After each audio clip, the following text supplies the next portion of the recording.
سورة الكهف بسم اللہ الرحمن الرحیم شروع اللہ کا نام لے کر جو بڑا مہربان نہایت رحم والا ہے۔ سب تعریف اللہ ہی کو ہے جس نے اپنے محبوب بندے محمد صلی اللہ علیہ وآلہ وسلم پر یہ کتاب نازل کی اور اس میں کسی طرح کی کجی اور پیچیدگی نہ رکھی بلکہ سیدھی اور سلیس اتاری تاکہ لوگوں کو عذاب سخت سے جو اس کی طرف سے آنے والا ہے ڈرائے اور مومنوں کو جو نیک عمل کرتے ہیں خوشخبری سنائے کہ ان کے لیے ان کے کاموں کا نیک بدلہ یعنی بہشت ہے جس میں وہ ہمیشہ رہیں گے، اور ان لوگوں کو بھی ڈرائے جو کہتے ہیں کہ اللہ نے کسی کو بیٹا بنا لیا ہے۔ ان کو اس بات کا کچھ بھی علم نہیں اور نہ ان کے باپ دادا ہی کو تھا۔ یہ بڑی سخت بات ہے جو ان کے منہ سے نکلتی ہے، اور کچھ شک نہیں کہ یہ جو کچھ کہتے ہیں محض جھوٹ ہے۔ اے پیغمبر، اگر یہ اس کلام پر ایمان نہ لائیں تو شاید تم ان کے پیچھے رنج کر کر کے اپنے تئیں ہلاک کر دو گے۔ جو چیز زمین پر ہے ہم نے اس کو زمین کے لیے زینت بنایا ہے تاکہ لوگوں کی آزمائش کریں کہ ان میں کون اچھے عمل کرنے والا ہے، اور جو چیز زمین پر ہے ہم اس کو نابود کر کے بنجر میدان کر دیں گے۔ کیا تم خیال کرتے ہو کہ غار اور لوح والے ہماری نشانیوں میں سے عجیب تھے؟ جب وہ نوجوان غار میں جا رہے تو کہنے لگے کہ اے ہمارے پروردگار، ہم پر اپنے ہاں سے رحمت نازل فرما اور ہمارے کام میں درستی کے سامان مہیا کر۔ تو ہم نے غار میں کئی سال تک ان کے کانوں پر نیند کا پردہ ڈالے رکھا، یعنی ان کو سلائے رکھا، پھر ان کو جگا اٹھایا تاکہ معلوم کریں کہ جتنی مدت وہ غار میں رہے دونوں جماعتوں میں سے اس کی مقدار کس کو خوب یاد ہے۔ ہم ان کے حالات تم سے صحیح صحیح بیان کرتے ہیں۔ وہ کئی نوجوان تھے جو اپنے پروردگار پر ایمان لائے تھے، اور ہم نے ان کو اور زیادہ ہدایت دی تھی اور ان کے دلوں کو مربوط یعنی مضبوط کر دیا۔ جب وہ اٹھ کھڑے ہوئے تو کہنے لگے کہ ہمارا پروردگار آسمانوں اور زمین کا مالک ہے، ہم اس کے سوا کسی کو معبود سمجھ کر نہ پکاریں گے۔ اگر ایسا کیا تو اس وقت ہم نے بے عقلی کی بات کی۔ ان ہماری قوم کے لوگوں نے اس کے سوا اور معبود بنا رکھے ہیں، بھلا یہ ان کے معبود ہونے پر کوئی کھلی دلیل کیوں نہیں ہلاتے؟ تو اس سے زیادہ کون ظالم ہے جو اللہ پر جھوٹ باندھے؟ اور جب تم نے ان مشرکوں سے اور جن کی یہ اللہ کے سوا عبادت کرتے ہیں ان سے کنارہ کر لیا ہے تو غار میں چل رہو، تمہارا پروردگار تمہارے لیے اپنی رحمت وسیع کر دے گا اور تمہارے کاموں میں آسانی کے سامان مہیا کرے گا۔ اور جب سورج نکلے تو تم دیکھو کہ دھوپ ان کے غار سے داہنی طرف سمٹ جائے، اور جب غروب ہو تو ان سے بائیں طرف کترا جائے، اور وہ اس غار کے کشادہ حصے میں تھے۔ یہ اللہ کی نشانیوں میں سے ہیں، جس کو اللہ ہدایت دے وہ ہدایت یاب ہے، اور جس کو گمراہ رہنے دے تو تم اس کے لیے کوئی دوست راہ بتانے والا نہ پاؤ گے۔ اور تم ان کے متعلق خیال کرو کہ وہ جاگ رہے ہیں حالانکہ وہ سوتے ہیں، اور ہم ان کو دائیں اور بائیں کروٹ بدلاتے تھے، اور ان کا کتا چوکھٹ پر دونوں ہاتھ پھیلائے ہوئے تھا۔ اگر تم ان کو جھانک کر دیکھتے تو پیٹ پھیر کر بھاگ جاتے اور ان سے دہشت میں آ جاتے۔ اور اسی طرح ہم نے ان کو اٹھایا تاکہ آپس میں ایک دوسرے سے دریافت کریں۔ ایک کہنے والے نے کہا کہ تم یہاں کتنی مدت رہے؟ انہوں نے کہا کہ 1 دن یا اس سے بھی کم۔ انہوں نے کہا کہ جتنی مدت تم رہے ہو تمہارا پروردگار ہی اس کو خوب جانتا ہے، تو اپنے میں سے کسی کو یہ روپیہ دے کر شہر بھیجو، وہ دیکھے کہ نفیس کھانا کون سا ہے تو اس میں سے کھانا لے آئے، اور احتیاط سے آئے جائے اور تمہارا حال کسی کو نہ بتائے۔ اگر وہ تم پر دسترس پا لیں گے تو تمہیں سنسار کر دیں گے یا پھر اپنے مذہب میں داخل کر لیں گے، اور اس وقت تم کبھی فلاح نہیں پاؤ گے۔ اور اسی طرح ہم نے لوگوں کو ان کے حال سے خبردار کر دیا تاکہ وہ جانیں کہ اللہ کا وعدہ سچا ہے، اور یہ کہ قیامت جس کا وعدہ کیا جاتا ہے اس میں کچھ شک نہیں۔ اس وقت لوگ ان کے بارے میں باہم جھگڑنے لگے اور کہنے لگے کہ ان کے غار پر عمارت بنا دو۔ ان کا پروردگار ان کے حال سے خوب واقف ہے۔ جو لوگ ان کے معاملے میں غلبہ رکھتے تھے وہ کہنے لگے کہ ہم ان کے غار پر مسجد بنائیں گے۔ بعض لوگ اٹکل پچو کہیں گے کہ وہ 3 تھے اور چوتھا ان کا کتا تھا، اور بعض کہیں گے کہ وہ 5 تھے اور چھٹا ان کا کتا تھا، اور بعض کہیں گے کہ وہ 7 تھے اور 8واں ان کا کتا تھا۔ کہہ دو کہ میرا پروردگار ہی ان کے شمار سے خوب واقف ہے، ان کو جانتے بھی ہیں تو تھوڑے ہی لوگ جانتے ہیں۔ تو تم ان کے معاملے میں بحث نہ کرنا مگر سرسری سی بحث، اور نہ ان کے بارے میں ان میں سے کسی سے کچھ دریافت ہی کرنا، اور کسی کام کی نسبت نہ کہنا کہ میں اسے کل کر دوں گا، مگر انشاءاللہ کہہ کر، یعنی اگر اللہ چاہے تو کر دوں گا، اور جب اللہ کا نام لینا بھول جاؤ تو یاد آنے پر لے لو، اور کہہ دو کہ امید ہے کہ میرا پروردگار مجھے اس سے بھی زیادہ ہدایت کی باتیں بتائے۔ اور اصحاب کہف اپنے غار میں 9 اوپر 300 سال رہے۔ کہہ دو کہ جتنی مدت وہ رہے اسے اللہ ہی خوب جانتا ہے، اسی کو آسمانوں اور زمین کی پوشیدہ باتیں معلوم ہیں، وہ کیا خوب دیکھنے والا اور کیا خوب سننے والا ہے۔ اس کے سوا ان کا کوئی کارساز نہیں، اور نہ وہ اپنے حکم میں کسی کو شریک کرتا ہے۔ اور اپنے پروردگار کی کتاب کو جو تمہارے پاس بھیجی جاتی ہے پڑھتے رہا کرو، اس کی باتوں کو کوئی بدلنے والا نہیں، اور اس کے سوا تم کہیں پناہ بھی نہیں پاؤ گے۔ اور جو لوگ صبح و شام اپنے پروردگار کو پکارتے اور اس کی خوشنودی کے طالب ہیں، ان کے ساتھ صبر کرتے رہو، اور تمہاری نگاہیں ان میں سے گزر کر اور طرف نہ دوڑیں کہ تم دنیاوی زندگی کی رونقوں کے خواستگار ہو جاؤ۔ اور جس شخص کے دل کو ہم نے اپنی یاد سے غافل کر دیا ہے اور وہ اپنی خواہش کی پیروی کرتا ہے اور اس کا کام حد سے بڑھ گیا ہے، اس کا کہا نہ مان۔ اور کہہ دو کہ لوگو یہ قرآن تمہارے پروردگار کی طرف سے برحق ہے، تو جو چاہے ایمان لائے اور جو چاہے کافر رہے۔ ہم نے ظالموں کے لیے دوزخ کی آگ تیار کر رکھی ہے جس کی قناتیں ان کو گھیر رہی ہوں گی، اور اگر فریاد کریں گے تو ایسے کھولتے ہوئے پانی سے ان کی داد رسی کی جائے گی جو پگھلے ہوئے تانبے کی طرح گرم ہوگا، اور جو ان کے چہروں کو بھون ڈالے گا۔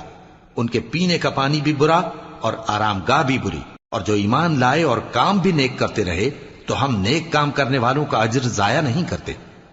ایسے لوگوں کے لیے ہمیشہ رہنے کے باغ ہیں جن میں ان کے محلوں کے نیچے نہریں بہ رہی ہیں، ان کو وہاں سونے کے کنگن پہنائے جائیں گے، اور وہ باریک دیبا اور اطلس کے سبز کپڑے پہنا کریں گے، اور تختوں پر تکیے لگا کر بیٹھا کریں گے۔ کیا خوب بدلہ اور کیا خوب آرام گاہ ہے۔ اور ان سے 2 شخصوں کا حال بیان کرو جن میں سے ایک کو ہم نے انگور کے 2 باغ عنایت کیے تھے اور ان کے گردا گرد کھجوروں کے درخت لگا دیے تھے، اور ان کے درمیان کھیتی پیدا کر دی تھی۔ دونوں باغ کثرت سے پھل لاتے اور اس کی پیداوار میں کسی طرح کی کمی نہ ہوتی، اور دونوں میں ہم نے ایک نہر بھی جاری کر رکھی تھی، اور اس طرح اس شخص کو ان کی پیداوار ملتی رہتی تھی۔ تو ایک دن جبکہ وہ اپنے دوست سے باتیں کر رہا تھا، کہنے لگا کہ میں تم سے مال و دولت میں بھی زیادہ ہوں اور جتھے اور جماعت کے لحاظ سے بھی زیادہ عزت والا ہوں، اور ایسی شیخیوں سے اپنے حق میں ظلم کرتا ہوا اپنے باغ میں داخل ہوا۔ کہنے لگا کہ میں نہیں خیال کرتا کہ یہ باغ کبھی تباہ ہو، اور نہ خیال کرتا ہوں کہ قیامت برپا ہو، اور اگر میں اپنے پروردگار کی طرف لوٹایا بھی جاؤں تو وہاں ضرور اس سے اچھی جگہ پاؤں گا۔ تو اس کا دوست جو اس سے گفتگو کر رہا تھا کہنے لگا کہ کیا تم اس ذات سے کفر کرتے ہو جس نے تم کو مٹی سے پیدا کیا، پھر نطفے سے، پھر تمہیں پورا آدمی بنایا؟ مگر میں تو یہ کہتا ہوں کہ اللہ ہی میرا پروردگار ہے، اور میں اپنے پروردگار کے ساتھ کسی کو شریک نہیں کرتا۔ اور جب تم اپنے باغ میں داخل ہوئے تو تم نے ما شاء اللہ لا قوت الا باللہ کیوں نہ کہا؟ اگر تم مجھے مال و اولاد میں اپنے سے کمتر دیکھتے ہو تو عجب نہیں کہ میرا پروردگار مجھے تمہارے باغ سے بہتر عطا فرمائے، اور تمہارے اس باغ پر آسمان سے آفت بھیج دے تو وہ صاف میدان ہو جائے، یا اس باغ کی نہر کا پانی گہرائی میں اتر جائے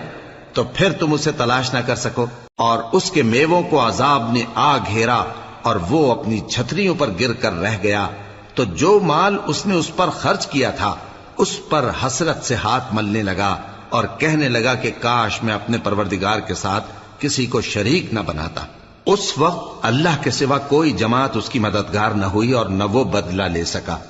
یہاں سے ثابت ہوا کہ حکومت سب اللہ کی ہے، جو معبود برحق ہے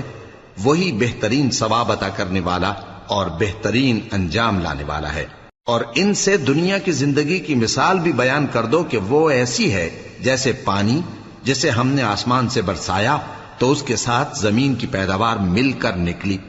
پھر وہ چورا چورا ہو گئی کہ ہوائیں اسے اڑاتی پھرتی ہیں، اور اللہ تو ہر چیز پر قدرت رکھتا ہے۔ مال اور بیٹے تو دنیا کی زندگی کی رونق و زینت ہیں، اور نیکیاں جو باقی رہنے والی ہیں وہ ثواب کے لحاظ سے تمہارے پروردگار کے ہاں بہت اچھی اور امید کے لحاظ سے بہت بہتر ہیں۔ اور جس دن ہم پہاڑوں کو چلائیں گے اور تم زمین کو صاف میدان دیکھو گے، اور ان لوگوں کو ہم جمع کر لیں گے تو ان میں سے کسی کو بھی نہیں چھوڑیں گے، اور سب تمہارے پروردگار کے سامنے صف باندھ کر لائے جائیں گے، تو ہم ان سے کہیں گے کہ جس طرح ہم نے تم کو پہلی بار پیدا کیا تھا اسی طرح آج تم ہمارے سامنے آئے، لیکن تم نے تو یہ خیال کر رکھا تھا کہ ہم نے تمہارے لیے قیامت کا کوئی وقت مقرر ہی نہیں کیا، اور اعمال کی کتاب کھول کر رکھی جائے گی تو تم گناہگاروں کو دیکھو گے کہ جو کچھ اس میں لکھا ہوگا اس سے ڈر رہے ہوں گے، اور کہیں گے ہائے شامت، یہ کیسی کتاب ہے کہ نہ چھوٹی بات کو چھوڑتی ہے نہ بڑی کو، کوئی بات بھی نہیں مگر اسے لکھ رکھا ہے، اور جو جو عمل کیے ہوں گے سب کو حاضر پائیں گے، اور تمہارا پروردگار کسی پر ظلم نہیں کرے گا۔ اور جب ہم نے فرشتوں کو حکم دیا کہ آدم کو سجدہ کرو تو سب نے سجدہ کیا مگر ابلیس نے نہ کیا، وہ جنات میں سے تھا تو اپنے پروردگار کے حکم سے باہر ہو گیا۔ کیا تم اس کو اور اس کی اولاد کو میرے سوا دوست بناتے ہو، حالانکہ وہ تمہارے دشمن ہیں، اور شیطان کی دوستی ظالموں کے لیے اللہ کی دوستی کا برا بدل ہے۔ میں نے ان کو نہ تو آسمانوں اور زمین کے پیدا کرنے کے وقت بلایا تھا اور نہ خود ان کے پیدا کرنے کے وقت، اور میں ایسا نہ تھا کہ گمراہ کرنے والوں کو مددگار بناتا۔ اور جس دن اللہ فرمائے گا کہ اب میرے شریکوں کو جن کی نسبت تم معبود ہونے کا گمان رکھتے تھے بلاؤ، تو وہ ان کو بلائیں گے مگر وہ ان کو کچھ جواب نہ دیں گے، اور ہم ان کے درمیان ہلاکت کی ایک جگہ بنا دیں گے، اور گناہگار لوگ دوزخ کو دیکھیں گے تو یقین کر لیں گے کہ وہ اس میں پڑنے والے ہیں، اور اس سے بچنے کا کوئی راستہ نہ پائیں گے۔ اور ہم نے اس قرآن میں لوگوں کے سمجھانے کے لیے طرح طرح کی مثالیں بیان فرمائی ہیں، لیکن انسان سب چیزوں سے بڑھ کر جھگڑالو ہے۔ اور لوگوں کے پاس جب ہدایت آ گئی تو ان کو کس چیز نے منع کیا کہ ایمان لائیں اور اپنے پروردگار سے بخشش مانگیں، بجز اس کے کہ اس بات کے منتظر ہوں کہ انہیں بھی پہلوں کا سا معاملہ پیش آئے یا ان پر عذاب سامنے سے آ جائے۔ اور ہم جو پیغمبروں کو بھیجا کرتے ہیں تو صرف اس لیے کہ لوگوں کو اللہ کی نعمتوں کی خوشخبریاں سنائیں اور عذاب سے ڈرائیں، اور جو کافر ہیں وہ باطل کی مدد سے جھگڑا کرتے ہیں تاکہ اس سے حق کو پھسلا دیں، اور انہوں نے ہماری آیتوں کو اور جس چیز سے ان کو ڈرایا جاتا ہے اسے ہنسی بنا لیا ہے۔ اور اس سے بڑھ کر ظالم کون، جس کو اس کے پروردگار کی آیات کے ذریعے سمجھایا گیا تو اس نے ان سے منہ پھیر لیا، اور جو اعمال وہ آگے کر چکا اس کو بھول گیا۔ ہم نے ان کے دلوں پر پردے ڈال دیے کہ اسے سمجھ نہ سکیں، اور کانوں میں ثقل پیدا کر دیا ہے کہ سن نہ سکیں، اور اگر تم ان کو رستے کی طرف بلاؤ تو کبھی رستے پر نہ آئیں گے، اور تمہارا پروردگار بخشنے والا صاحب رحمت ہے۔ اگر وہ ان کے کرتوتوں پر ان کو پکڑنے لگے تو ان پر جھٹ عذاب بھیج دے، مگر ان کے لیے ایک وقت مقرر کر رکھا ہے کہ اس کے عذاب سے کوئی پناہ کی جگہ نہ پائیں گے۔ اور یہ بستیاں جو ویران پڑی ہیں، جب انہوں نے کفر کر کے ظلم کیا تو ہم نے ان کو تباہ کر دیا، اور ان کی تباہی کے لیے ایک وقت مقرر کر دیا تھا۔ اور جب موسیٰ نے اپنے شاگرد سے کہا کہ جب تک میں دو دریاؤں کے ملنے کی جگہ نہ پہنچ جاؤں ٹلنے کا نہیں، خاص صدیوں چلتا رہوں، پھر جب وہ دونوں ان دریاؤں کے سنگم پر پہنچے تو اپنی مچھلی بھول گئے، پھر اس مچھلی نے دریا میں سرنگ کی طرح اپنا رستہ بنا لیا۔ جب آگے چلے تو موسیٰ نے اپنے شاگرد سے کہا کہ ہمارا کھانا لاؤ، اس سفر سے ہم کو بہت تکان ہو گئی ہے۔ اس نے کہا کہ بھلا آپ نے دیکھا کہ جب ہم نے اس چٹان کے پاس آرام کیا تھا تو میں مچھلی وہیں بھول گیا، اور مجھے آپ سے اس کا ذکر کرنا شیطان نے بھلا دیا، اور اس مچھلی نے عجیب طرح سے دریا میں اپنا رستہ بنایا۔ موسیٰ نے کہا یہی تو وہ مقام ہے جسے ہم تلاش کرتے تھے، تو وہ اپنے پاؤں کے نشان دیکھتے دیکھتے لوٹ گئے۔ وہاں انہوں نے ہمارے بندوں میں سے ایک بندہ دیکھا جس کو ہم نے اپنے ہاں سے رحمت خاص سے نوازا تھا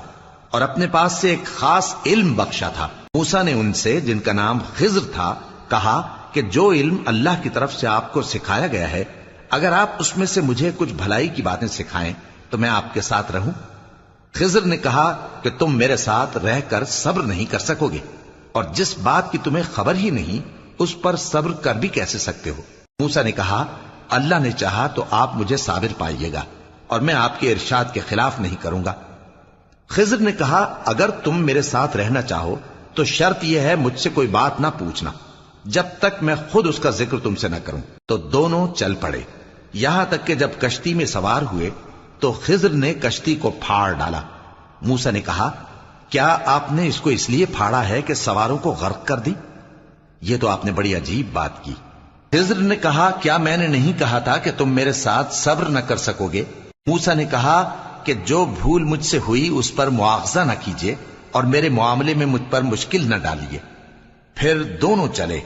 یہاں تک کہ رستے میں ایک لڑکا ملا تو خضر نے اسے مار ڈالا۔ موسیٰ نے کہا کہ آپ نے ایک بے گناہ شخص کو ناحق بغیر قصاص کے مار ڈالا، یہ تو آپ نے بری بات کی۔ خضر نے کہا کیا میں نے نہیں کہا تھا کہ تم سے میرے ساتھ صبر نہیں ہو سکے گا؟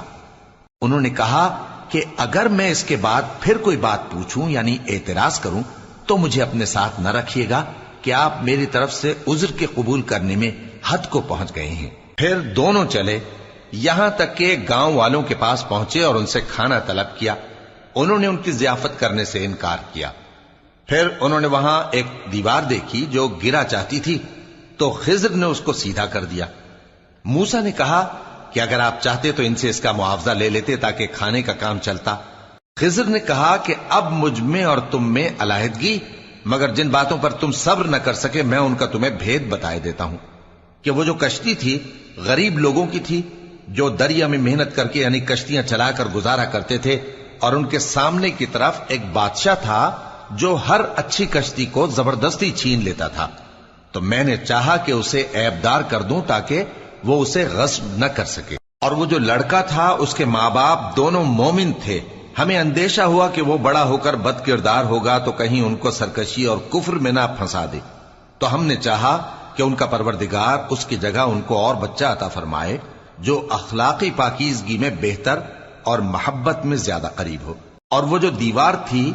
سو 2 یتیم لڑکوں کی تھی جو شہر میں رہتے تھے، اور اس کے نیچے ان کا خزانہ دفن تھا، اور ان کا باپ ایک نیک آدمی تھا۔ تو تمہارے پروردگار نے چاہا کہ وہ اپنی جوانی کو پہنچ جائیں اور پھر اپنا خزانہ نکالیں۔ یہ تمہارے پروردگار کی مہربانی ہے، اور یہ کام میں نے اپنی طرف سے نہیں کیے، یہ ان باتوں کی حقیقت ہے جن پر تم صبر نہ کر سکے۔ اور تم سے ذوالقرنین کے بارے میں دریافت کرتے ہیں، کہہ دو کہ میں اس کا کسی قدر حال تمہیں پڑھ کر سناتا ہوں۔ ہم نے اس کو زمین میں بڑا اقتدار دیا تھا اور ہر طرح کا سامان اس کو عطا کیا تھا، تو اس نے ایک سفر کا سامان کیا، یہاں تک کہ جب سورج کے غروب ہونے کی جگہ پہنچا تو اسے ایسا پایا کہ ایک کیچڑ والے چشمے میں ڈوب رہا ہے، اور اس چشمے کے پاس ایک قوم دیکھی۔ ہم نے کہا ذوالقرنین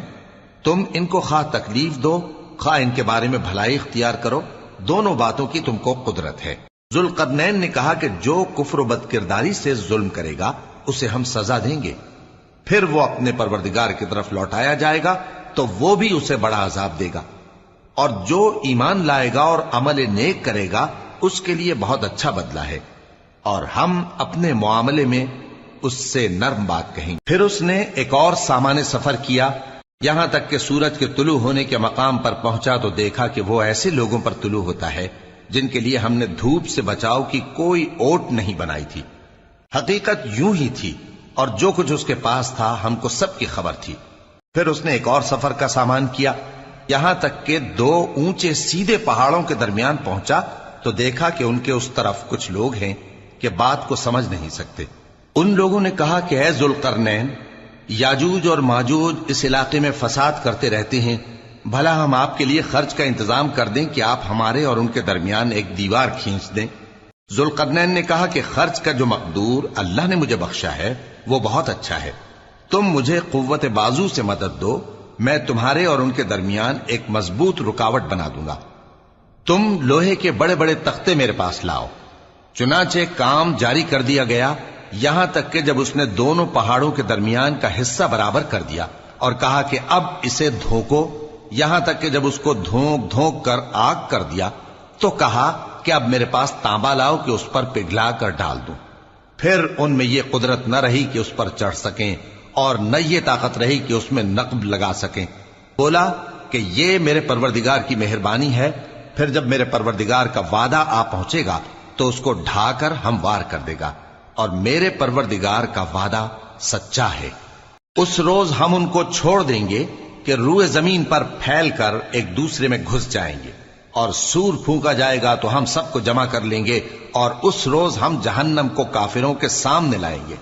جن کی آنکھیں میری یاد سے پردے میں تھیں اور وہ سننے کی طاقت نہیں رکھتے تھے۔ اب کیا کافر یہ خیال کرتے ہیں کہ وہ میرے بندوں کو میرے سوا اپنا کارساز بنائیں گے تو میں خفا نہیں ہوں گا؟ ہم نے ایسے کافروں کے لیے جہنم کی مہمانی تیار کر رکھی ہے۔ کہہ دو کہ ہم تمہیں ایسے لوگ بتائیں جو اعمال کے لحاظ سے بڑے نقصان میں ہیں۔ یہ وہ لوگ ہیں جن کی دوڑ دھوپ دنیا کی زندگی میں برباد ہو گئی اور وہ یہ سمجھے ہوئے ہیں کہ وہ اچھے کام کر رہے ہیں۔ یہ وہ لوگ ہیں جنہوں نے اپنے پروردگار کی آیتوں کو نہ مانا اور اس کے سامنے جانے سے انکار کیا، تو ان کے اعمال ضائع ہو گئے۔ سو ہم قیامت کے دن ان کے لیے کچھ بھی وزن قائم نہیں کریں گے۔ یہ ان کی سزا ہے، یعنی جہنم، اس لیے کہ انہوں نے کفر کیا اور ہماری آیتوں اور ہمارے پیغمبروں کی ہنسی اڑائی۔ جو لوگ ایمان لائے اور عمل نیک کیے ان کے لیے بہشت کے باغ بطور مہمانی ہوں گے، ہمیشہ ان میں رہیں گے اور وہاں سے مکان بدلنا نہ چاہیں گے۔ کہہ دو کہ اگر سمندر میرے پروردگار کی باتوں کے لکھنے کے لیے روشنائی ہو تو قبل اس کے کہ میرے پروردگار کی باتیں تمام ہوں سمندر ختم ہو جائے، اگرچہ ہم ویسا ہی اور اس کی مدد کو لائیں۔ کہہ دو کہ میں تمہاری طرح کا ایک بشر ہوں، البتہ میری طرف وہی آتی ہے کہ تمہارا معبود وہی ایک معبود ہے۔ تو جو شخص اپنے پروردگار سے ملنے کی امید رکھے چاہیے کہ عمل نیک کرے اور اپنے پروردگار کی عبادت میں کسی کو شریک نہ بنائے۔